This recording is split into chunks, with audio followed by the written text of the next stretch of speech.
చంద్రబాబు నాయుడు గారు నాకు తెలిసి ఇంతకు ముందు 2-3 సార్లు ముఖ్యమంత్రిగా చేశారు. ఆయన పరిపాలన నేను చూశాను. ఇంత కక్ష సాధింపు చర్యలు ఎప్పుడూ లేవు. ఉన్నాయి కానీ ఇంతగా లేవు. ఎందుకు ఇప్పుడు ఇంత కక్ష సాధింపు చర్యలు వస్తున్నాయంటే దానికి ప్రధానమైనటువంటి కారణం స్టీరింగ్ చంద్రబాబు నాయుడు గారి చేతిలో లేదు. స్టీరింగ్ ఆయన ముద్దుల కొడుకు నారా లోకేష్ చేతిలో ఉంది. అందువలన ఆ స్టీరింగ్ ఇటు పడితే అటు తిప్పుతున్నాడు. తిప్పి ఎక్కడికి వెళ్తుందో తెలుసా? యాక్సిడెంట్ అవుతుంది. ఇప్పటికైనా చంద్రబాబు నాయుడు గారు మీరు దయచేసి ఆ స్టీరింగ్ని మీ చేతిలోకి తీసుకోండి. తీసుకుని సక్రమంగా నడిపేటటువంటి ప్రయత్నం చేయండి. ఈ రాష్ట్రంలో మీ మీద ఆశ పెట్టుకుని ఓట్లు వేసినటువంటి ప్రజానీకానికి మీరిచ్చిన వాగ్దానాలను నెరవేర్చే కార్యక్రమం చేయండి తప్ప ఇలాంటి ఫాల్స్ కేసెస్ పెట్టి బెయిల్ రాకోకుండా నిరోధించి ఎక్కువ కాలం జైల్లో పెట్టాలి అనేటువంటి భావనతో మీరు పరిపాలన సాగిస్తూ ఉంటే తిరుగుబాటు వస్తుంది.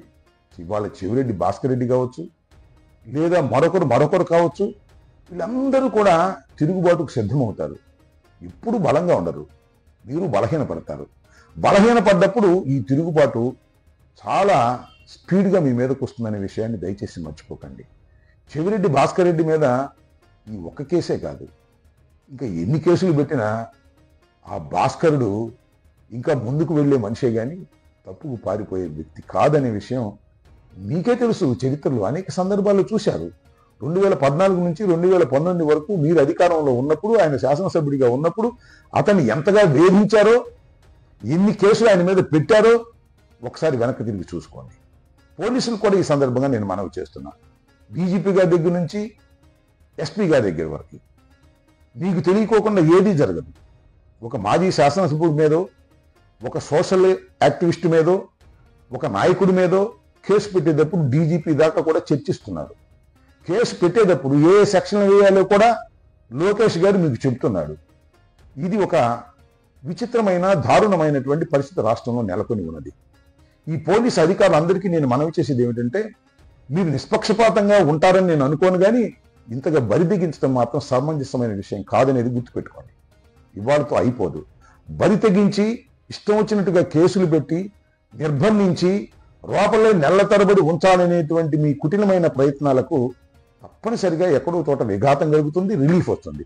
దీన్ని కూడా మీరు దృష్టిలో పెట్టుకొని పోలీసు అధికారులు సక్రమంగా వ్యవహరించేటటువంటి ప్రయత్నం చేయకపోతే రాబోయే కాలంలో మీరు తప్పనిసరిగా ఇబ్బంది పడతారు అనేటువంటి విషయం మీరు ఒకసారి వెనక్కి తిరిగి చూసుకోండి.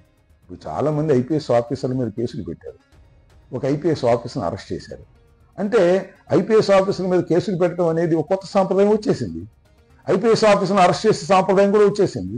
ఈ సాంప్రదాయం మేము పెట్టింది కాదు, చంద్రబాబు పెట్టింది. రాబోయే కాలంలో ఇదే జరుగుతుందనేది ఎందుకు అనుకోరు మీరు? కాబట్టి కాస్త విచక్షణ జ్ఞానాన్ని ఉపయోగించి ఎవరి మీదైనా కేసు పెట్టేటప్పుడు ఫ్యాక్ట్స్కి తగ్గట్టుగా కేసులో సెక్షన్స్ ఉన్నాయో లేవో ఆలోచించుకు పెడితే మంచిది అనేది నా అభిప్రాయం. మీ అభిప్రాయం మాకెందుకు, మా దోవన మేము వెళ్తాము అంటే ఎంత దూరం వెళ్తారో మేము చూస్తాం.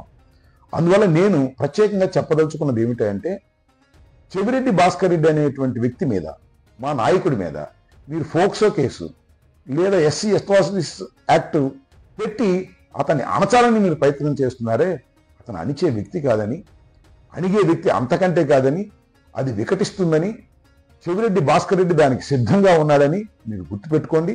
ఫైట్ చేస్తాడు, మీ సంగతి ఏంటో కూడా తేలుస్తాడు. అతని వెనక మేమందరం ఉంటాము అనేది కూడా ఈ సందర్భంగా మీకు అతి సవినయంగా చెప్పదలుచుకున్నాను. సమయం వచ్చినప్పుడు ఘాటుగా కూడా చెప్తామని ఈ సందర్భంగా తెలియజేస్తూ